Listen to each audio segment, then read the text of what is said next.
हैं इस बजट के मैम कि जो सुने वो बस पथराई आंखें लेकर किंग कर्तव्य विमूढ़ हो जाए।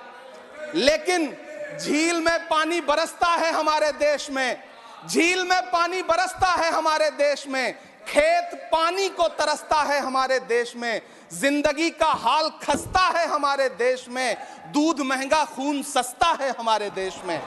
मैम, रोजगार, महंगाई, किसान, मनरेगा, पेट्रोल डीजल के दाम, गैस सिलेंडर के दाम, फसलों की एमएसपी की गारंटी, इन सब जन सरोकार की बातों से इस बजट का कोई लेना देना नहीं। हमारे ट्रेजरी बेंच के साथी हंगामा कर रहे हैं। मैं तो कहना चाहता हूं मैम, वो एक बार इनके एक नेता एक गांव में गए और उन्होंने गांव में कहा कि गांव वालों आओ, मैं तुम्हारी समस्याएं समाप्त करना चाहता हूं।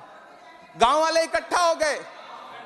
नेताजी ने गांव वालों से कहा बताओ तुम्हारी 2 समस्याएं बताओ, मैं दोनों समस्याओं का यहीं पे समाधान करूंगा। तो गांव वालों ने कहा साहब हमारी पहली समस्या है कि हमारे यहाँ कोई हॉस्पिटल नहीं है। तो नेताजी ने मोबाइल निकाला, कहीं फोन मिलाया और मिला के फोन पे पता नहीं क्या कुछ कहा कि यहाँ गांव में हॉस्पिटल नहीं है, हॉस्पिटल तुरंत, यहाँ हॉस्पिटल चाहिए। गांव वाले खुश हो गए कि 1 मिनट में यहाँ हॉस्पिटल आ रहा है। अगली समस्या के बारे में उन्होंने, नेताजी ने गांव वालों से कहा कि मैंने आपकी पहली समस्या समाप्त कर दी, दूसरी समस्या बताओ। तो गांव वालों ने कहा साहब इस गांव में कोई भी मोबाइल का नेटवर्क ही नहीं है। ये है इनके काम करने का तरीका, ये है झूठ बोलने का तरीका। इन्होंने वायदे किए बड़े बड़े, जो 10 साल के इनके वायदे हैं, मैं उनके बारे में बात करूंगा। वायदों से ज्यादा इनके नारों पे बात करूंगा। पहला नारा था बहुत हुई महंगाई की मार, अब की बार मोदी सरकार। आइए इस नारे की समीक्षा करते हैं। पेट्रोल, डीजल, गैस, ये तो बड़ी बड़ी बातें हैं।